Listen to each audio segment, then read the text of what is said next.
Hola y bienvenidos al programa de Aprender Fotografía número 337. Hola, soy Fran Valverde y como siempre me acompaña Pera la Regular. Hola, ¿qué tal? Muy buenas, Pera. Pues estamos aquí de nuevo en el programa 337, que como decíamos el otro día, cada vez más cerca de los 400. Y antes de seguir, como siempre, os quería recomendar nuestros cursos de fotografía. Aprenderfotografía.online/cursos. La mejor manera, a nuestro entender, de aprender fotografía a vuestro ritmo, desde cualquier pantalla, sea móvil, sea ordenador, mientras dispongáis de conexión a internet. Recomendablemente, os recomendamos wifi, porque si no el consumo de datos es alto. Pero bueno, si tenéis wifi y una pantalla y un acceso a internet, la mejor manera de aprender fotografía son nuestros cursos. El otro día lo dijeron, por ejemplo, que en Bilbao, como en el metro y en el autobús hay wifi. Sí, lo que pasa es que, claro, es que nosotros hemos ido subiendo una serie de cursos que pesaban mucho, otros que pesan menos, pero incluso los menos pesados no puedes verlos a través de 3G, porque te quedarías sin datos enseguida. No, es un tema de datos. Sí. Es un tema de datos. Esto depende del contrato que tengáis de datos. Está claro, pero vamos, o tienes 90 gigas o tienes un problema si consumes diariamente un giga, porque al final... Hay que pensar que... No sé cómo están los contratos por ahora, con 5 gigas o 10 gigas como mucho. Yo tengo 8 o 10. Por eso, estará entre 5 y 10. Sí, de hecho, voy a hacer una tabla y ya verás cómo predigo el futuro. Voy a hacer una tabla y dentro de X años estamos en 20 gigas. Joder, son unos cabrones, ¿eh? Sí. Son unos cabrones, son todos métodos, o sea, es todo comercial, ¿eh? Es todo marketing, seguro. Bueno, disculpad los tacos que ya nos había llamado la atención, pero no he podido evitarlo. Bueno, pues vamos con unas... Que son los cabrones. Vamos con un par de preguntas que nos quedaron, un par de comentarios que nos quedaron del programa anterior y vamos a tocar un tema que hemos hablado varias veces, pero bueno, no está de más volverlo a tocar, ¿vale? Que es la diferencia entre cámaras reflex de profesional y cámaras reflex de aficionado o cámaras de aficionado, ¿vale? Pero antes vamos con José Enrique, que nos dice: os encontré en el programa 300, más o menos, y en mi remontada acabo de escuchar el episodio 179, en la que yo me doy por contestado, que tuvimos una pregunta de él. Ahora dice un taco, lo voy a obviar. No, ¿qué coño? Dice: joder, acabo de comentar el último capítulo del podcast y hacer una pregunta y ahora escuchando en mi remontada particular. Se empieza censurando los tacos y se acaba censurando pezones, como Facebook. Bueno, no lo veo bastante igual. Pero... No, es igual. Dice: espera, este truco fantástico. Al final iTunes nos censurará también. Pondrá mayores de 18 años por tacos. A la que nos pillen, pues sí, pero bueno, yo lo voy poniendo sin... Pero tampoco decimos tanto. Por eso digo, los que decimos tú y yo... Sí, no es nada. Son de niños de parvulitos. Sí, es cierto. Porque... Bueno... Yo a mi hijo a veces lo tengo que frenar y tiene 9 años, coño. Le tengo que decir que es que son peores. Lo sé. Yo tengo otro de... En el colegio le dicen peores. Y no es porque escuchen el podcast. Seguramente no. No. Dice: pues al final os ha quedado un programa distinto pero cojonudo, hablando de tacos, por lo menos para mí. Así que voy a recomendar a Pera 2 podcasts que le van a gustar seguro. Uno es Coffee Break. Sí, está bien, es verdad. ¿Ah, sí? Sí, es de señal y ruido. Va sobre la actualidad científica, pero al ser mayoritariamente físicos, la mayoría de las veces tiran por ahí. También colabora con ellos una ingeniera que trabaja en inteligencia artificial, que ya se ocupa de poner el punto escéptico sobre el tema. No lo escuches a ver si te vas a ir con ellos a hacer el podcast. Bueno, el otro día tuvimos una conversación sobre la IA en Telegram. Yo la conozco desde muy al principio. Yo la sufrí. La sufrí cuando todo el mundo pensaba que el mundo de la tecnología iba a ir muy rápido hacia ahí. Incluso sufrí algunos desarrollos muy experimentales, porque yo empecé en temas de tecnología y en temas de informática, empecé precisamente en investigación y la verdad es que difícilmente os encontraréis a alguien más escéptico que yo. Difícilmente. A mí me convenciste. Hicimos en un comentario en un programa y tal, y te decía: no, el tema de Google, la inteligencia artificial ya detecta... Y me dijiste 4 cosas que dije: ni de coña, estamos a años luz. No, estamos muy lejos. A años luz. Pero, a ver, en definitiva, la diferencia fundamental es que se le ha llamado a todo IA. Y eso es falso. Una cosa es que un programa o incluso que un ordenador pueda prever una serie de fallos. ¿Vale? Por ejemplo, en las cadenas de montaje de los coches tienen una serie de tareas y luego unos fallos posibles. Ajá. Pero los ha pensado un tío. O sea, el ordenador no ha detectado cuáles son los fallos, no ha procesado, no ha aprendido. Bueno. El IA básicamente parte de la idea de que el ordenador aprenda.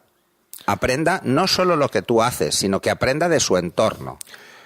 Ese es el Y tema tome que yo decisiones. creo. Claro, ese es el y tema las que yo creo que decisiones no. las tome de forma inteligente, que es otra cosa, ¿eh? ¿Has visto el documental este de Go Alpha o algo así? O de Alpha no sé qué, del Go, del juego este del Go, de las fichas chinas, Sí. ¿sabes? Que es milenario y tal. Hicieron una inteligencia artificial, un ordenador, que a base de jugar contra sí mismo, aprendió y entonces gana a los grandes maestros.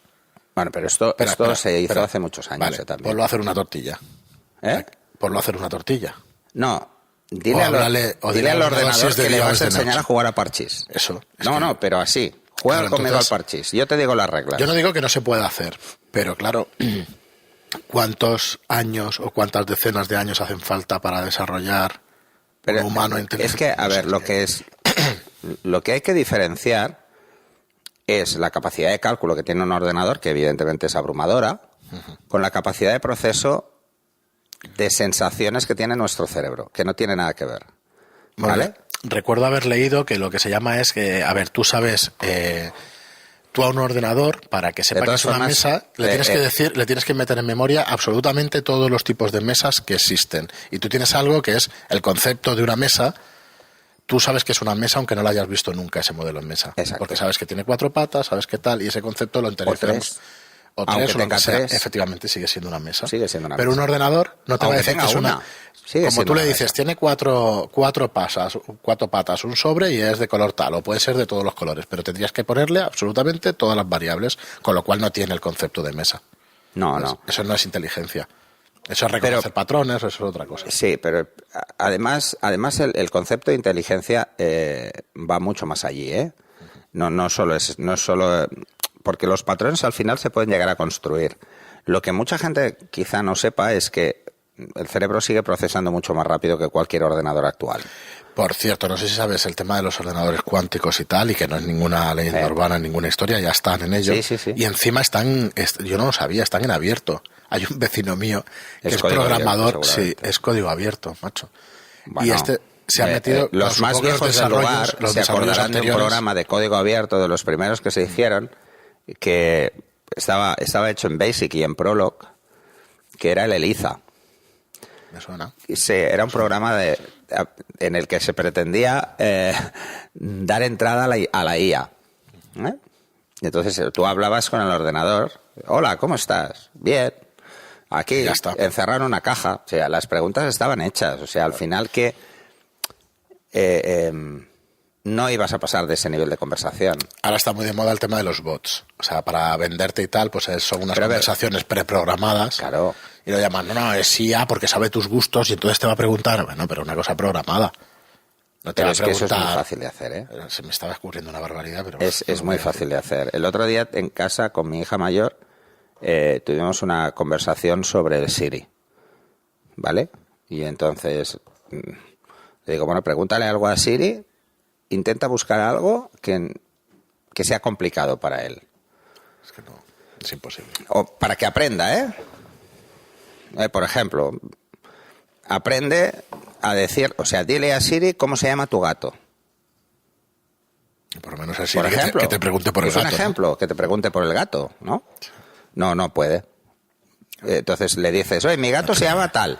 Y entonces te hace la búsqueda en Google porque no sabe qué coño le estás diciendo. Y esto es así. Claro. Entonces, no deja de ser un conjunto de patrones. ¿Qué identifica Siri? Palabras concretas. Si te sales de esas palabras concretas y de esa construcción gramatical, Ya está, claro. ya está liada. Bueno, sigo. Nos dice, además, un colaborador me recuerda mucho a Pera. Es tiquismiquis hasta la médula. Francis Villatoro. Francis Villatoro salía en La Rosa de los Vientos, creo que salía. De programas muy densos, como los vuestros. Podéis empezar por el episodio 194, un especial que hacen con entrega de premios Señal y Ruido. Los premios Señal para los trabajos científicos más destacados del año y los premios Ruido para los más chorras. Está bien. Ya ves, Dice, otro programa friki para espacio trastornados es Radio Skylab. Y tienen 2 programas especiales sobre Contact, uno sobre el libro y otro sobre la película. Y pues ahí sí que podemos, porque de Carl Sagan yo me lo he leído todo. sea Sí, que, no, sí están bien estos programas. Yo he escuchado el Coffee Break y está bien. Carl Sagan, sí, a ver, el que consiguió que a mí me apasionara la física fue Carl Sagan. Tengo que decirlo, Unos cuantos. No solo por Cosmos, sino porque Cosmos para mí fue un referente. Pensar que es una serie divulgativa que se hizo en los 80, finales de los 70, principios de los 80. Entonces, a mí me impactó mucho. De hecho, me compré el libro. De hecho, me volví a comprar el libro porque lo perdí y me lo volví a comprar y me compré una edición de estas de coleccionista que ya no era, son tapas duras y más chulo y tal. Y mi nick, lo he dicho más de una vez, mi nick es Google. O sea, es por él. Yo me enteré de que era un Google y que era un Googleplex por él. Entonces, bueno, a mí me apasiona, pero también me gusta leer algunas cosas, las pillo más que otras, de Stephen Hawking. Hostia, es que... Cuesta, algunos cuesta. Pero además es que me da mucha pereza leerlas en inglés y en castellano no hay nada. Entonces, hay muy poca cosa. Hay muy poca cosa. Aquí en el mercado. De investigación en física hay muy poca cosa. Pero es que de investigación en casi todo. Luego resulta que tú ves los datos... Igual el que ha hecho el artículo es de aquí, es español. Es que, claro, dices, manda huevos. Bueno, y pasemos a fotografía, que es lo nuestro. Y dice, y hablando de fotografía, los pasos que vemos en las cámaras, de +2 a -2 o +3 a -3, dependiendo del modelo, ¿sí?, equivalen a los que puede recoger la cámara. Si la cámara tiene esos 8, ¿cómo medir técnicamente una escena con el exposímetro? Es que no tengo muy claro cómo trasladar los pasos de la escena a la cámara y cómo, midiendo con la cámara, puedo saber cuántos pasos tiene la escena, si es que esto es posible, o cómo afrontar la escena si tienes una cámara de 8 pasos a una de 10 pasos y trasladarlo a la cámara. Gracias y un saludo. Pues espera, muy buena pregunta. Sí, te propongo que hablemos lo que nos queda del programa de este tema, que me parece de los mejores que hemos tratado, que los hemos tratado, y dejamos el otro para el siguiente programa. Porque esta pregunta, cuando tú hablabas de paso al principio del programa, yo te tengo que confesar que creo que los primeros 8 o 10 episodios decía, ¿pero qué quiere decir? Y lo que es un paso es la mitad, mide la mitad o el doble de luz. Y hasta que se metió eso en la mollera, pues te es muy difícil entender todo esto que vas a explicar ahora. A ver, el ojo humano ve aproximadamente unos 25 pasos, ¿vale? Y nuestras cámaras entre 8 y 12. Vale. Eso un poco, por eso mucha gente le choca. ¿Por qué no lo veo igual? Vale, ¿por qué lo veo más contrastado? Pasos es lo que cabe en una escena, esos 25 pasos que ve es lo que el ojo humano es capaz de ver a la vez. Pero no quiere decir que esté, porque hay infrarrojo y hay otro tipo de ondas. Sí, y pero tal, nosotros ¿vale? no lo vemos. Nosotros no lo vemos. De luz visible, hablamos solo de luz visible. Entonces, ¿qué narices tenemos que hacer para que lo que ve el ojo humano con esos 25 pasos lo podamos trasladar bien, como dice el oyente, a 10 pasos? El ojo humano ve 25 pasos, ¿vale? Eso quiere decir que nosotros estamos en un contraluz y somos capaces de ver a la persona y el fondo. Eso una cámara no puede. Porque esa escena tiene más pasos que la cámara. Esa escena igual tiene 20 pasos. ¿Tiene más diferencias de luz o más contraste? Hay más contraste. Hay más contraste. En la escena hay más contraste. Cuando hablamos de escena, hablamos de contraste. Cuando hablamos de cámara, hablamos de rango dinámico. O sea, el papel, el sensor, pero el rango es lo dinámico. Mismo. Es lo mismo. Es lo mismo. Lo que pasa es que para diferenciar la escena del soporte, hablamos en la escena de contraste y en el soporte de rango dinámico. La pregunta es muy buena, ¿eh? Entonces, ¿cómo saber cuántos pasos tiene una escena? Pues es sencillo. Mides la zona que hay más luz y la zona que hay menos luz y cuentas cuántos diafragmas te has movido. Cuentas en Fs, en diafragmas. Exacto. ¿Vale? O sea, lo que mide un F... Vamos a empezar por el principio, entonces también. Lo que mide un F lo mide en pasos. En pasos. ¿Vale? Tenemos 2, 2,8, tal. Vale. Exacto. Vas bien. Siguiente. 5,6, ¿no? No, 4. 4, eso. ¿Vale? Perdón. A ver, es fácil. Sí, si se os olvida, es la raíz cuadrada de 2. Si no os acordáis hacer raíz cuadrada de 2, es 1.4. ¿Vale? Es fácil. Entonces, ¿cuál es el siguiente? A 1.4. 2. Y el siguiente es el doble que 1.4, 2.8. Y luego es el doble que 2, 4. Así. Siempre 5, es un salto 6, tal, sí. De 2 en 2. Esto si no os acordáis. Entonces, esto es lo que hay que hacer. Pones la medición puntual, si tienes un zoom mejor, te vas a la focal más larga para evitar coger zonas que tienen diferente contraste, mides la zona de luz más alta y la zona más oscura. Si pasas de 8 pasos, el JPEG no se verá. Si pasas de 10 o 12, depende del rango dinámico de tu sensor, el RAW no lo verá. Normalmente en un RAW hasta 12 es fácil. Pero claro, nuestras cámaras tienen un exposímetro. Las que tienen 12 pasos de rango dinámico tienen un exposímetro que va de +3 a -3. Y las que tienen 10 van de +2 a -2. ¿Están ahí en el exposímetro todo lo que capta la cámara? No. No. Vale. No todas, vale. ¿no? Entonces, ¿por qué unas tienen +3 y otras +2 como límite, ¿no? En luces altas? Pues por el rango dinámico del sensor. Las más profesionales van hasta +3 porque tienen más rango dinámico que las que no lo son tanto. ¿Vale? Esta es la explicación del por qué los fabricantes llegan a veces a +3 y a veces a +2. Luego está el efecto mi coche tira mucho. ¿Sabes? Que es lo típico aquello de decir, no, es que el contakilómetros marca 240 y igual ese coche solo coge 160. Luego hay otros fabricantes que lo llevan hasta +3, pero ni de coña. ¿Vale? ¿Por qué? Porque hay que entender un concepto que al principio cuesta mucho. En los extremos del rango dinámico no hay textura. Vale, la sombra más oscura es negro absoluto. Ahí no hay textura. Y la luz más alta es blanco puro. No hay textura. Hay 2 pasos que están perdidos. Estos 2 no se cuentan. Entonces, si mi cámara tiene 8, ahora de golpe son 6. Si yo estoy en +2 y -2, puedo llegar a +3 y -3. Simplemente es que no lo veo. Sí, ya está. Y ya está. No deberías hacerlo con el exposímetro, medir, para ver cuántos pasos. De hecho, si lo pones en manual, el exposímetro solo te dice lo que hay, lo que él interpreta. Pero no lo calcularás así. ¿Cómo lo harás entonces? Pues te vas a exponer solo moviendo el diafragma, No muevas o solo la velocidad, solo una de las 2 cosas, pero si no, contar te va a costar más. Entonces, te vas a las luces más altas, subes la obturación, dejas una obturación media para hacer una foto, 200, 250, y te vas a la zona de luz más alta y vas cerrando hasta que el exposímetro se va al 0. No quiere decir que estés exponiendo bien esa zona, es para que tengas una referencia clara. Vale. Siempre vayas a 0, entonces es fácil contar los pasos. Claro. Si resulta que vas cerrando, pero el exposímetro sigue quedando en más, ¿qué te va a pasar? Que no. Y luego haces lo mismo en la zona de sombras. Vas abriendo. ¿Cuál es el problema? El problema es que lo que te va a pasar es que si la zona de sombras es muy oscura, nunca vas a llegar a 0. Claro. Siempre te va a quedar subexpuesto, porque no estamos tocando la obturación. Entonces, cuando ya digas, me falta un paso, o sea, no llego, pues entonces bajas de 200 a 100 y ya lo tienes, ¡pum! Y te pone a 0. Y cuentas eso como un paso más. Claro, que lo es. Porque el rango en obturación es más largo que en diafragma. Pero en diafragma, no sé por qué, la gente lo entiende mejor. Sí.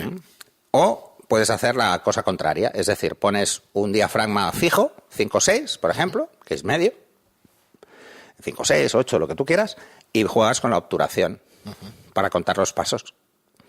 3 clics es un paso. Y ya está, es fácil en obturación también porque 100, 200, 400, o sea, siempre es el doble. Este es uno de esos programas que habréis de escuchar varias veces. Y para abajo igual, pues 50, 25, pues también es el doble. Pero ¿qué pasa? Que en obturación cuesta mucho cuando entramos en las fracciones de segundo. Claro, no en las milésimas, sino en las fracciones. A partir de 100 es fácil, no tiene ningún misterio y tal. De 100 pasas a unos 60. De 5 es fácil. 5, 10, 20 es fácil. Pero, por ejemplo, cuando bajas de 5, ya no. Porque entonces bajas a fracciones. Y al que le cueste contar fracciones, pues va a volverse loco. Porque luego de fracciones pasas a segundos. Pero siempre es el doble. Pensar que 3 clics es el doble. Entonces, hay más rango para moverse en obturación porque va de 30 segundos a 8000. Yo, sinceramente, lo que acabas de explicar es uno de los clics que tiene que hacerte el cerebro. Pero sí, independientemente de medir la escena, a ver cuántos pasos tiene, te lo voy a poner más fácil. ¿vale? Una escena con el sol a tu espalda tiene 8 pasos. No tiene más. No hay luces muy altas porque no está la luz. Y no hay sombras muy oscuras porque no hay sombra. Tiene 8 pasos. ¿Sí?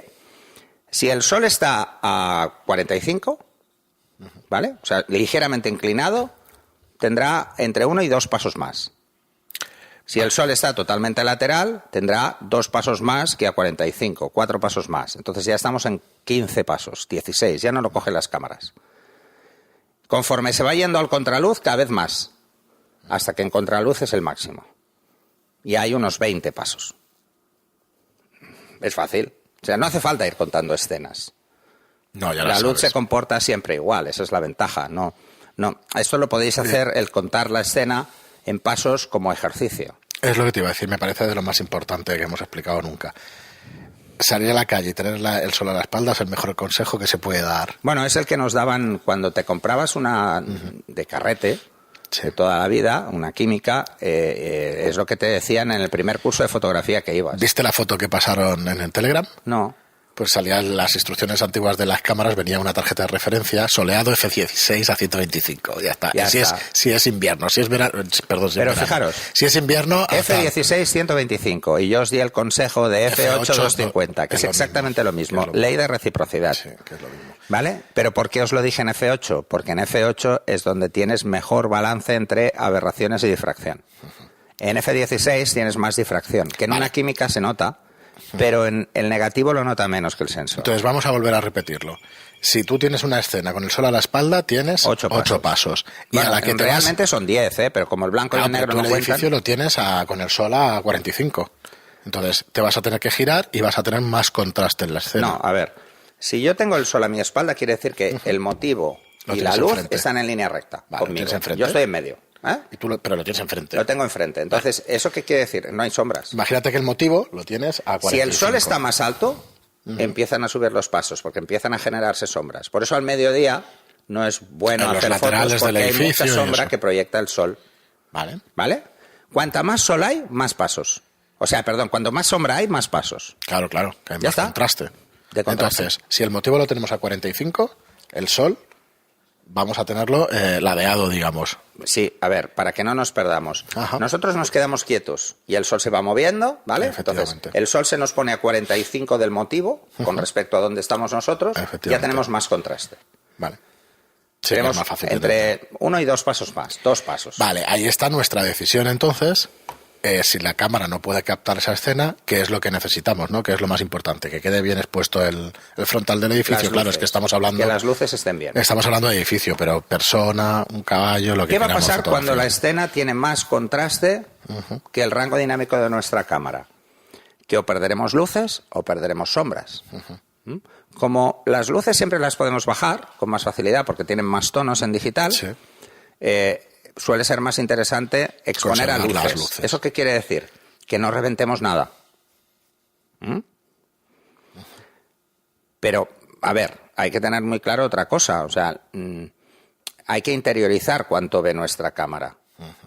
No, por ejemplo, el histograma está basado en 8 bits, o sea que no va a pasar de 8 pasos. Aunque nuestra cámara tenga 10. Sí, es verdad. ¿Vale? Porque está basado en un JPG. Es una buena manera entonces de medir una escena con el histograma si la podemos ver en tiempo real. Pero con el histograma perdemos tiempo. Sí, claro. Perdemos tiempo, pero tenemos que hacer la foto para verlo. Las cámaras Bueno, el Live View, mirrorless sí, el que Live View te tienen lo el permite Live View ver. y que tienen un histograma nos pueden dar una idea más real. Pero vamos, nos van a dar siempre el mismo histograma cuando tenemos el sol a la Siempre van espalda. a dar el mismo. Claro, Bueno, eso el es un histograma poco- no es el mismo. Siempre No, sí, lo entiendo. nos pero va a quiero decir- informar la zona de luces. Si la pared es blanca, siempre vamos Vale, a tener la información en el mismo Se punto. empieza a complicar si tenemos nubes, No. aunque tengamos el sol a la espalda. Cuando tenemos nubes, tenemos menos contraste. Con lo- Porque la luz es más... No hay sombras. Vale, o sea que nos va a caber el rango dinámico bastante mejor. Nos caben todas las fotos. Por eso las fotos en Londres de retrato son bastante buenas. Son fáciles. Sí, son fáciles. O sea, los días nubosos sí, es mucho más fácil hacer fotos porque hay menos contraste. Sí, esto curiosamente, que todo el mundo que empieza a hacer fotografía espera un día soleado y tal, y dices, joder, yo cada vez que veo un día soleado cuando salgo a hacer es el fotos, peor día para digo, hacer vaya fotos. mierda. Requiere saber más. Requiere saber más, efectivamente.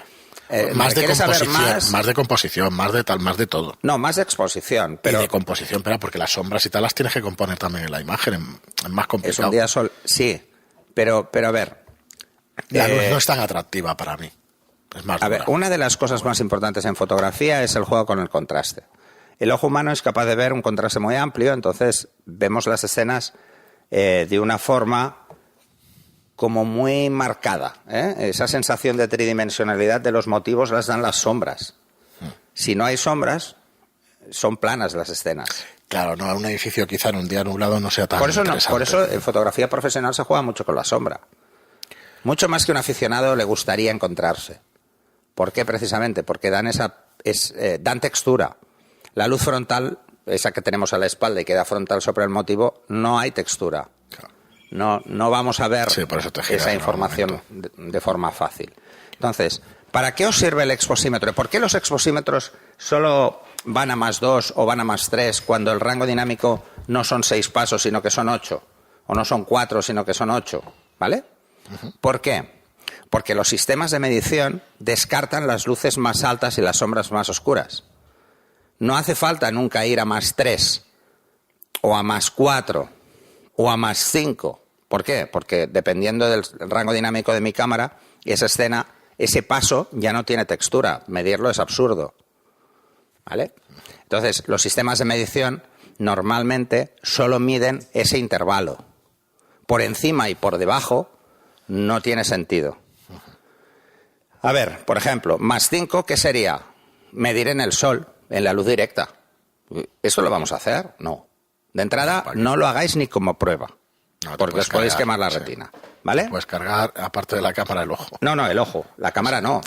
Si es una mirrorless, sí, te puedes cargar el sensor. Pero si es una cámara con espejo, te cargas el ojo. Sí, no llega, claro. El espejo lo ¿vale? refleja, Porque en una cámara reflex, el sensor no recibe luz hasta que abres el obturador. Ajá. ¿Vale? Si no, podría tener un histograma en tiempo real. ¿Y por qué no lo tiene? Porque no está abierto el sensor. No puede captar luz. Entonces no puede interpretarlo. Aunque vale, ahora saldrá alguien que diga, sí, hay un sensor que es el de enfoque, que tal. Bueno, pero que se casque es muy difícil. Así que esa es la idea. No van a llegar nunca a todo el rango dinámico el exposímetro porque simplemente está más relacionado con el sistema de medición que con el rango dinámico de la cámara. Aunque tienen como correlación esto, ¿no? Una cámara con más rango dinámico suele llegar a +3 y una con menos suele llegar a +2. Por los sistemas de medición. Si ponéis, por ejemplo, evaluativo, nunca os daréis cuenta de que nunca pasáis de +1, aunque haya cosas blancas, porque evalúas toda la escena, o en matricial evalúas toda la escena. Y cuánto le dices que se desvía del gris es cuánto te vas hacia luces o hacia sombras. Bueno, aquí nos vamos ya a métodos de medición y eso. Bueno, pero es que está muy relacionado. El exposímetro es precisamente para aplicarlo en función de la medición que yo esté usando, ¿eh? O sea, no es lo mismo usar el exposímetro en una puntual y medir una zona muy concreta que utilizarlo en matricial o en evaluativo y medir una zona completa. Por ejemplo, en matricial y en evaluativa, que son matriciales para Nikon, evaluativas para Canon, las luces más altas no las mide, las ignora. Sí. O sea, si el sol está de frente, lo ignora. ¿Por qué?